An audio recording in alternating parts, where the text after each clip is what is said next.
Audio Jungle.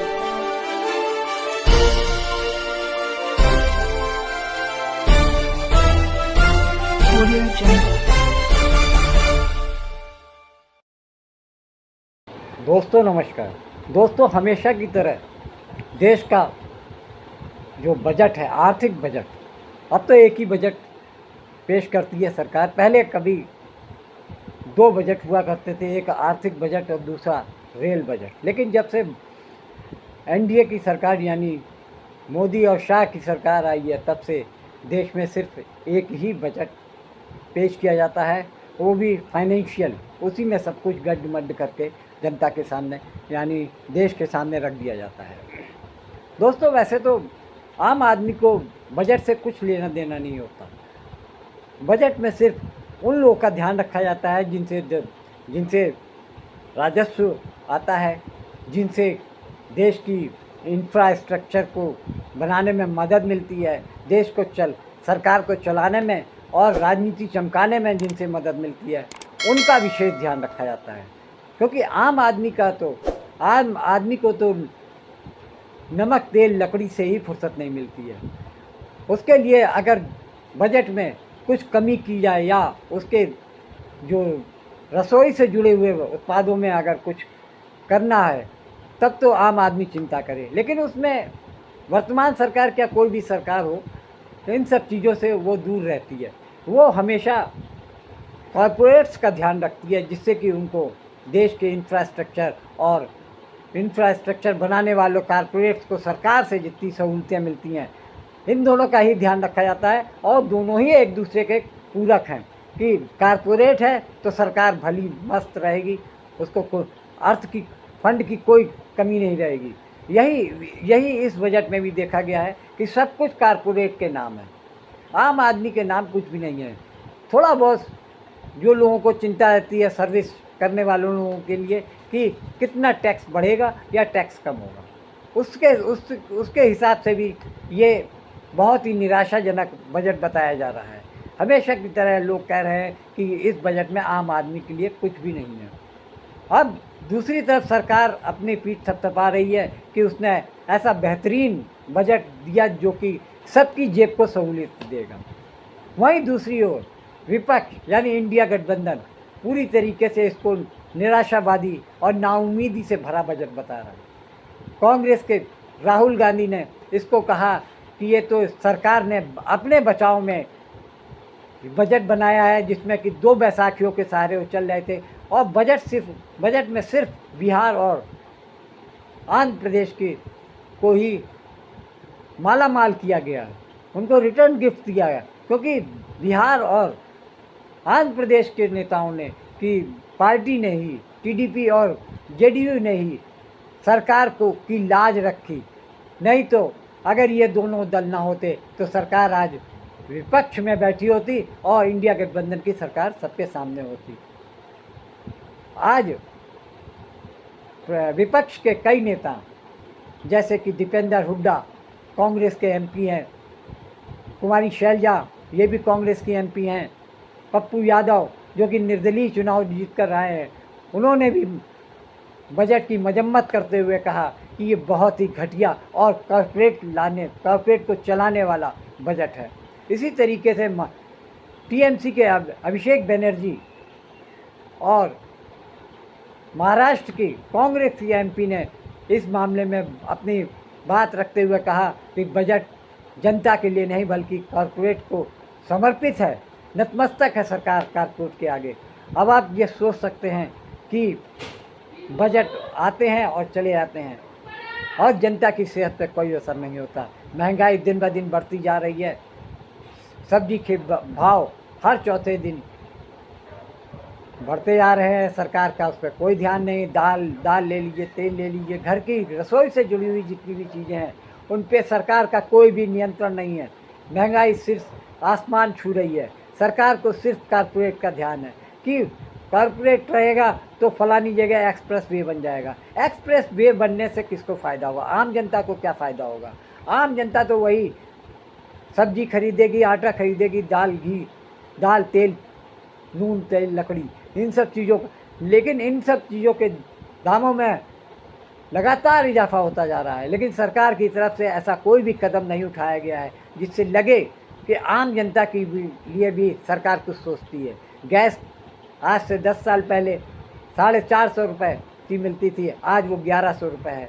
वही सरसों का तेल 50-60 रुपये किलो बिकता था, आज वो 150 रुपये तक लीटर में है। और शुद्धता की उसमें कोई गारंटी नहीं, किसी चीज़ की कोई भी शुद्धता की गारंटी नहीं ले सकता। वहीं दूध की बात कर लीजिए, दूध आज से 10 साल पहले 24-25 रुपये लीटर आया करता था मदर डेयरी या उसका अमूल का, लेकिन आज वही दूध 66 और 70 रुपये के बीच में आ गया है। भैंस का दूध जो कि खुलेआम बिकने वाला दूध 70 से 75 रुपये लीटर बिक रहा है।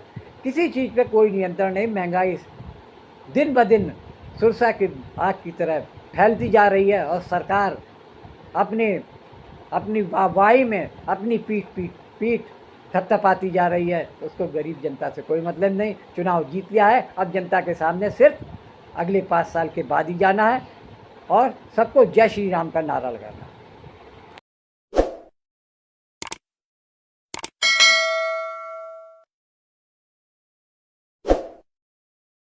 उस बहस में नहीं जाना चाहता हूं जो 267 का, क्योंकि अब की स्थिति क्या है, आज की किस ढंग से लोकसभा और राज्यसभा चल रहा है और कैसा उसके बारे में लोगों बाहर भी हमारा इम्प्रेशन है और आप भी जानते हैं, हम सभी लोग जानते हैं, तो वो मैं उसमें जाना नहीं।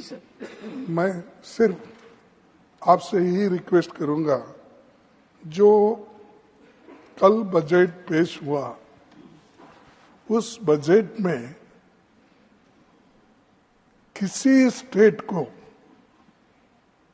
कुछ नहीं मिला और सबके थाली खाली और 2 के थाली में पकोड़ा और ये अपना जिलेबी, ये 2 छोड़ के किसी को नहीं मिला कुछ। ना तमिलनाडु को मिला, ना केरला को मिला, ना कर्नाटक को मिला, ना महाराष्ट्र को मिला, ना पंजाब, ना हरियाणा, ना राजस्थान, ना छत्तीसगढ़, ना किसी स्टेट को कुछ नहीं, दिल्ली को नहीं दिया। तो मैं कितने गिनूं, ओडिशा को कुछ नहीं दिया। तो ऐसा बजट मैं कभी नहीं देखा और ये सिर्फ किसी को खुश करने के लिए, कुर्सी बचाने के लिए वो ये सब हुआ है। इसका हम कंडम करते हैं और इस ढंग से बजट पेश अगर हो गया, मैं समझता हूँ कर्नाटक से आए हैं। नहीं, कर्नाटक से आए हैं सर। हमारी तो अपेक्षा ऐसी थी सबसे ज्यादा मुझे ही मिलेगा, लेकिन इतना हमको तो कुछ नहीं मिला। तो इसका तो हम कंडम करेंगे, प्रोटेस्ट करेंगे और सारे इंडिया पार्टी अलायंस, सारे कन्याकुमारी से लेकर कश्मीर तक। नहीं, मैं बोल देता हूँ, उन्होंने तो बोलने में, माता जी बोलने में तो एक्सपर्ट है, मुझे मालूम है। तो उसी लिए माता जी नहीं आपकी बेटी के बराबर हैं। मैं अपनी बात रख रहा हूँ। तो इसीलिए सर मैं कंडम करता हूँ। अगर आप जिस जगह अपोजिशन पार्टी चुन के आ गई, जिस जगह आपको निग्लेक्ट किया गया है या लोगों ने नकार दिया आपको, उस जगह कुछ नहीं मिला। और लोग अगर ऐसा आप करते गए, अगर बैलेंस नहीं होगा, डेवलपमेंट कैसा होगा? आज आपके साथ है, कल लोग वो दूसरों के साथ हो गए। ये तो लोग अलग समय में अलग अलग से करते हैं, इसीलिए मैं इसका खंडन करता हूँ। हम सभी पार्टी के लोग इसको कंडम करते हैं, इस टाइप के एटीट्यूड के लिए। अग्निवीर के खोखलेपन का पर्दाफाश राहुल गांधी जी ने यहाँ पर इस सदन में किया है। सरकार कितने ही टॉल क्लेम्स करे, लेकिन असलियत अगर आप जमीन पर जाएंगे तो आपको पता चल जाएगी। आपने 2 कैटेगरी बना दी है। अगर जो अफसर है और या जो साधारण जवान है सेना में, वो तो शहीद हो जाएगा, उसके परिवार को पेंशन मिलेगी, और जो गरीब का बेटा है गरीब का बेटा केवल अग्निवीर कहलाएगा, केवल नाम मिलेगा उसे, और क्या मिलेगा? कैसे जाएगा वो? आप सेना के साथ भी नाइंसाफी कर रहे हैं, हमारे युवा के साथ भी नाइंसाफी कर रहे हैं, हमारे जवान के साथ आप नाइंसाफी कर रहे हैं। सर, हरियाणा की आबादी देश की लगभग 2% है, लेकिन सेना में हमारा हिस्सा 10% के करीब है। आज के दिन आपने क्या इंसेंटिव छोड़ दिया है हमारे युवाओं के लिए? कुछ नहीं छोड़ा। ये योजना पूरी तरह से युवा विरोधी है, जवान विरोधी है और सेना विरोधी है। हम डिमांड करते हैं कि आप अग्निवीर योजना को इमीडिएटली खत्म कीजिए और जय जवान जय किसान के नारे को फिर से बुलंद कीजिए। किसान को भी खुशहाल करिए, जवान को भी खुशहाल करिए। वक्त बदल गया है sir. This change is more than a paradigm shift in leadership. It's a clear rejection of authoritativeness, it's a rejection of arrogance, divisive politics and empty promises. The message from the electorate of this country is loud and clear. Waqt badal gaya hai. Today is exactly 50 days since the rejection. But PM Modi refuses to accept the reality. He is running a coalition government and he wants everyone to believe that sab changa si. Everything is good. So the defense minister is the same, the commerce minister is the same, the home minister is the same, the external affairs minister is the same, the finance minister is also same. Sir, one thing has changed. I was sitting throughout when the budget was being read. Only the cheerleaders have gone down in numbers. वो bench बजाने वालों का थोड़ा number कमती हो गया है. The number of cheerleaders have gone down because the people of this country denied them an access to this temple of democracy, sir. महोदया, मैं वो 12 लाख छात्रों के हित में वो खड़ा हूं जिन्होंने डिप्लोमा इन एलिमेंट्री एजुकेशन, सरकार की तरफ से डिप्लोमा एलिमेंट्री एजुकेशन उन्होंने लगभग 18 महीने उन्होंने संपूर्ण कर लिया, कंप्लीट कर लिया, लेकिन आज उनको नौकरी नहीं मिल रही। तो संक्षेप में इतिहास बोलता हूं कि 2017 में केंद्र सरकार एक नोटिफिकेशन निकालती है कि हम चाहते हैं कि डिप्लोमा इन एलिमेंट्री एजुकेशन में 2 वर्ष का कोर्स हमारे भारत के जो अध्यापक हैं वो इस डिप्लोमा कोर्स ले। तो लगभग 12 लाख लोगों ने भर्ती किया, लगभग उनका 18 महीने संपूर्ण हुआ। फिर भारत की सरकार दोबारा ऑर्डर निकालती है ये कहते हुए कि अब 2 वर्ष का नहीं, अगर 18 महीने हो गया तो इसको हम 2 वर्ष के बराबर हम लेंगे और ये लोग काम कर पाएंगे। तो इन्होंने भारत सरकार की बात सुनी और वो काम पे लग गए। और फिर सुप्रीम कोर्ट 2023 में रूलिंग निकालती है कि नहीं, 18 महीने का कोर्स और 2 वर्ष का कोर्स एक समान नजर से नहीं देख सकते हैं और इसीलिए ये जो भी लोग हैं जिन्होंने सिर्फ 18 महीने किया है, इनको अब हम नौकरी नहीं चलाने दे सकते हैं। तो ये लोग अब कहां जाएं?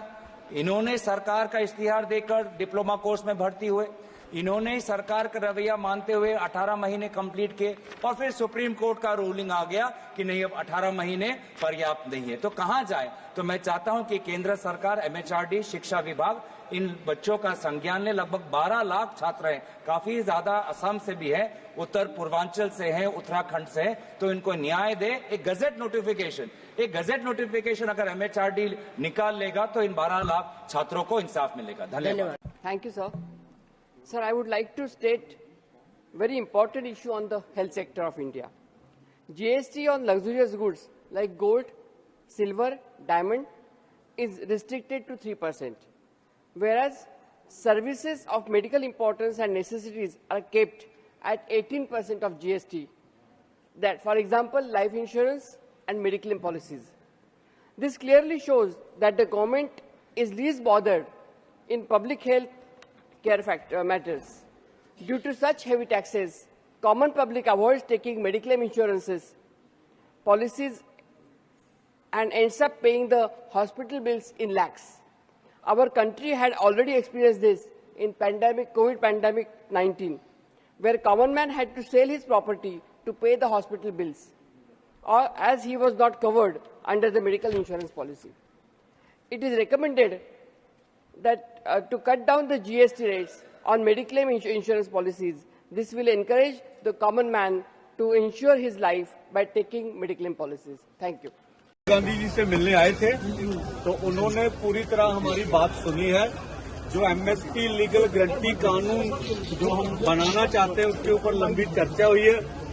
कांग्रेस पार्टी अथवा जितने भी इंडिया गठजोड़ के घटक हैं इन्होंने विश्वास दिलाया कि हम सबसे बात करके जो किसानों और खेत मजदूरों के मुद्दे हैं देश की पार्लियामेंट में हम ज्यादा महत्वता देकर उसको पूरा कराने की कोशिश करेंगे। ये हमारी राहुल गांधी एक बात बहुत इम्पोर्टेंट विपक्ष के नेता मानयोग राहुल गांधी जी से हमारी हुई है।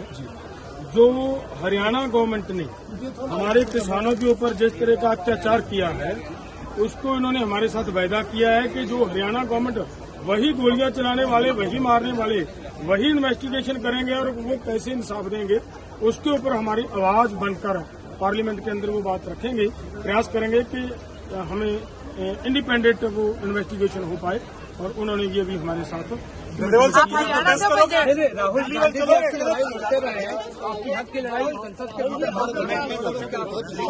राहुल जी बोल रहे हैं मैनिफेस्टो में एमएसपी लीगल गारंटी लिखा है, हमने पूरा उसका असेसमेंट किया है, वो किया जा सकता है।